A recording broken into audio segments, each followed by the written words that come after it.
So I grew up in New York City, one of the boroughs in the Bronx. I am a graduate of Harvard University. Currently, I work at Facebook on their digital marketing and business development team. I'm here to tell you that you are exceptional. You are not the exception. My high school that I went to, graduating from Harvard, working at a high-tech job, a lot of those things for me were impossible or felt impossible. But the reason why I feel like I'm in these positions today is because I looked at impossible, and when I read it, I saw I'm possible. Like, I'm possible in these places, I'm possible in this industry, and I'm possible to exist in these environments. I'll leave you with that. I hope this was helpful, and thank you so much for having me. Hi, welcome to my channel. In this channel, I introduce very successful business people, entrepreneurs, and I show their life story to see how they got there. Today, I'm going to introduce you a very successful individual that I know in my life. His name is Rob. Rob will be connecting with me in New York. His story is amazing. He didn't come from a rich family, but he went to Harvard with a full scholarship. Today, I'm going to ask Rob how he got into Harvard with a full scholarship and how he got a job in one of the best well-known high-tech companies in the world, Facebook. Let's connect with Rob and ask him his amazing life story and see how he gets his motivation to keep going while he faces challenges.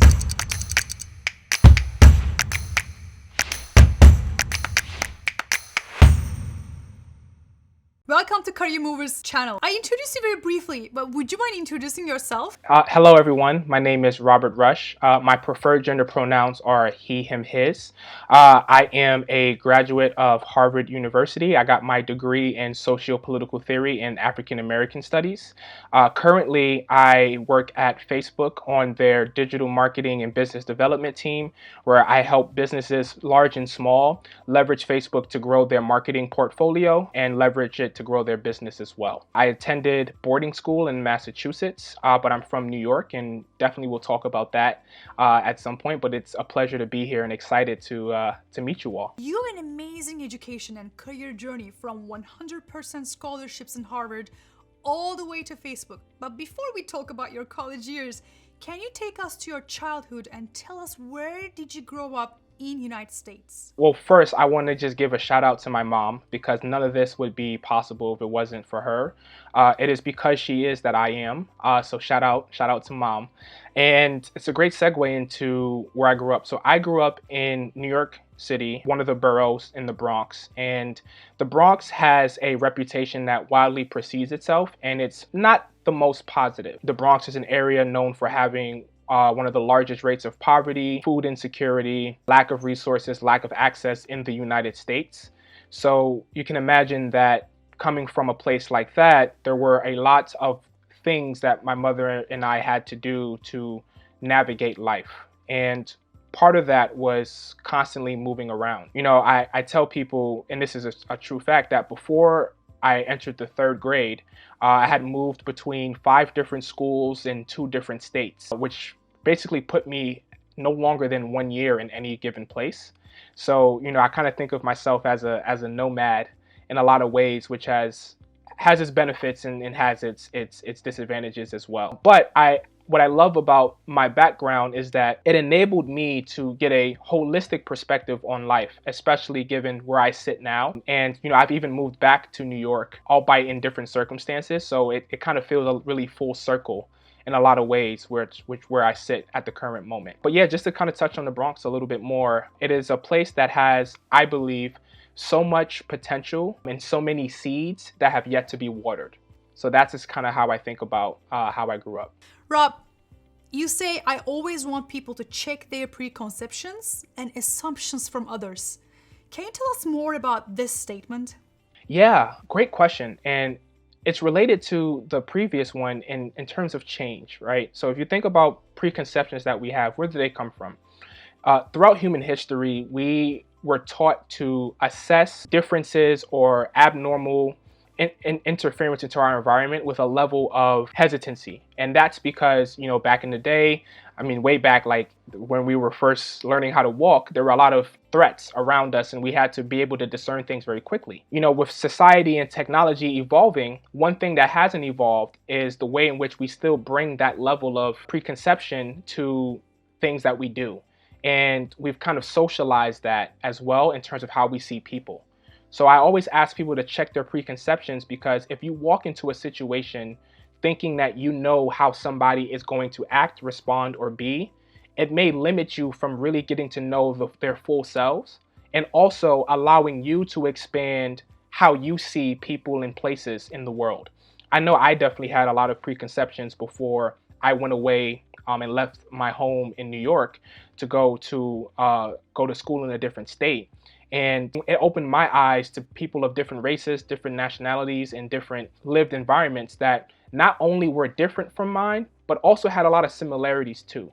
So it can enable you to create contact and relationships with people in places that you never thought possible, when you're able to keep your preconceptions at bay and be open to the possibilities of somebody else. Rob, you went to one of the best high schools in New York, and you had a full scholarship.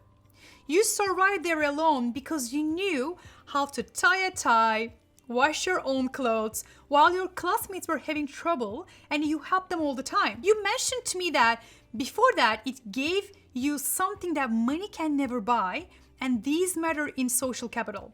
Can you tell us more about those times? For sure. I'll start with defining social capital. Feel free to look it up, because I'm probably going to butcher the definition, but as I've understood social capital, it is the intangible things such as characteristics, way of speaking, education, what have you, that afford you advantages or disadvantages in society. And some really quick example of that is if you attended a really elite college, people will look at you with more positivity than if you only went to high school, right? So things like that are forms of social capital that exists in society. And you can't talk about social capital without talking about privilege.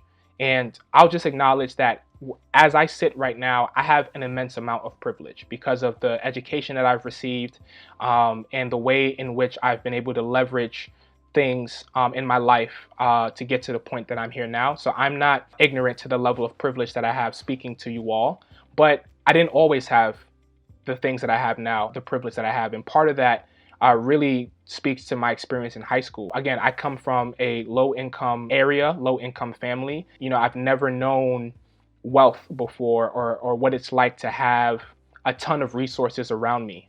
But what I didn't know how to do was how to take care of the things that I had, because they were limited. So when I went to high school at a boarding school, it was a very affluent and predominantly white space, which meant that there were things that environment didn't consider, right? Preconceptions that environment had somebody like me. I don't blame the school. I don't blame the environment. I think it's a part of, again, how society has evolved and we've been socialized in privilege. But I do think there are accountability measures that are important to think about. And, some of my classmates when I was at school, because they had an abundance of resources, they didn't have to do certain things. So, I actually had peers and classmates, and these are my friends now, who are good people, but never had to, at times, wash their own clothes or tie their own ties just because they had resources available to them to do that. Again, right, not their fault, they grew up into it, but again, these are things that people come to. And because I didn't have those things, I learned how to do those things from a very early age, not only because it was necessary for me to show up to places the way in which I would best be perceived, but it was also important that, from a young age, I put my best foot forward, especially as a Black person in the United States, where if you look at our history, it hasn't always been kind to us. That racial history and that history of growing up without resources plays into what I brought to the table at my high school, which gave me value adds that environment didn't have. So me being able to teach my classmates not only about how to tie their tie, but how to do their laundry, had them ask me questions of like, where did you learn this? Like, how old were you when you learned this? And now I'm able to share my life experience with my peers and open their eyes to what somebody like me can look like and can be like, where they otherwise wouldn't have been exposed to it. So, those something as little as being able to tie your tie and wash your clothes can actually afford you relationships and experiences that can last your entire lifetime. And I didn't know that when I was doing it, right? I was just doing what needed to be done. But again, through moving to a different environment, opening myself up to experiences, it really taught me the intersection between life, privilege, and prejudice that exists, and also the ways in which we can solve those through having meaningful interactions with each other. Part of my life's work is trying to do that. And I think, the experiences that I had early on to put me in a position to speak to it now. How do you feel about life right now, Rob? You are living in a really cool apartment in New York, have a great job in one of the best high-tech companies in the world, and complete a degree at Harvard with a full ride. What's next for you? At the moment, I don't really know what exactly that looks like and what that's going to manifest as. But I hope, and what I try to imbue every single day is that the impact that I continue to have is on the next generation or folks like me who feel like they're either the only one experiencing what they're experiencing or have had trouble trying to navigate what it means to continue to move forward in society. So what I want to do is create some type of platform or place or environment where not only folks can understand that being uncertain in life is okay, but that the way that we get through it is together. And thinking about, as we're continuing to build society forward and progress, who sometimes gets left behind in that innovation. So, again, what that looks like, I have no idea, but I'm working towards that every day. I'm okay with the fact that I don't have a clear vision of how it's going to manifest, but it will, and I'm hopeful in that. So here's my last question for you. What do you recommend to someone watching this video, feeling lost, thinks Harvard is impossible to get into, or getting a job in high tech is almost impossible? What is the most important thing that you want them to remind themselves to find motivation to move forward? In a nutshell, I have two things. The first thing is the feelings you have are valid. Don't let anybody tell you otherwise. They're valid and they're important because they're realistic, right? When you think about society, you think about the inequalities that exist, the disparities that exist, it definitely feels impossible that certain things are attainable. And, it's not a wrong feeling to think that at all or to feel like that. I know that because at one point I felt certain things were impossible and still do feel like certain things are impossible. So I don't want to take away from that feeling at all. But the second thing that I want to say is that I truly believe that it is important to always remember that you have the potential to be more than what you are today, tomorrow. And when I think about a lot of what you said, Giselle, in terms of, my high school that I went to, graduating from Harvard, working at a high-tech job, a lot of those things for me were impossible or felt impossible. But the reason why I feel like I'm in these positions today is because I looked at impossible, and when I read it, I saw I'm possible. Like, I'm possible in these places, I'm possible in this industry, and I'm possible to exist in these environments. And it doesn't mean that it's guaranteed, but I know that I'm possible because I know that the reasons why I'm not there aren't because of what my characteristics are. It's because of the environment that society has evolved into. And if I can find a way to navigate that society to the best of my abilities, maybe I won't end up at the pinnacle of where I want to be. I'll end up higher or in a better position to where I am now. And I'll grow as a person to such a degree that I can continue to find happiness in myself. So for all those out there who are thinking about and are feeling lost and really are looking for motivation to keep going, I'm here to tell you that you are exceptional. You are not the exception. And that you have a value add to society that is waiting to be heard. And if there are questions that you have, I would recommend that you not only watch this video, but look for examples of folks who have done something similar and try to see what their playbook has been like. For me, mine has been leveraging my background and my experience in ways that demonstrated to other ecosystems, particularly those that have an abundance of privilege, all the ways those privileges are not supporting those who need it most.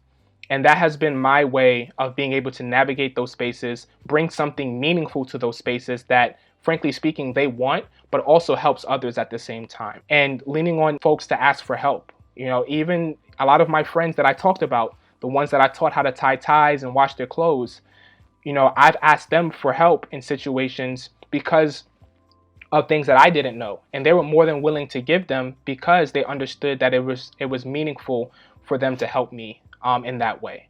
So ask for help. Stay true to your potential and in the dreams that you have, because the dreams that we have are what keeps us going. And know that you have something valuable to add. Even if it's not at Harvard, there's a place for you to continue to grow, learn, and spread your wings. Go forward and take that risk to try something new. The worst that can happen is you come back to where you are now. And where you are now, even if it's not ideal, it is a place that you've been before. So you owe it to yourself to continue to chase something more if that's what you want in yourself and want in your life, because you'll always return back to where you were. But yeah, I would say that possibility is important. I think we should focus more on possibility than we focused on concretizing things. And it's because of those possibilities that even the things that exist today exist in the first place, right? Harvard is only as good as it is because of the people who thought what's possible in the world. Where I work right now is only what it is because people thought new things were possible in the world. And society has continued to progress and evolve and become more inclusive, become more supportive, and slowly but surely becoming more equitable because people see that those things are possible in the world. So when you say impossible, I don't read it that way, because when I read impossible, all I see is I'm possible. So I'll leave you with that. I hope this was helpful, and thank you so much for having me. I would like to say one more time to thank you to Rob for sharing his amazing life story. I'll be publishing more and more content like this about motivation, changing jobs, from people in corporate jobs all the way to entrepreneurship. If you want to know more, don't forget to subscribe. I look forward to seeing you on the next video.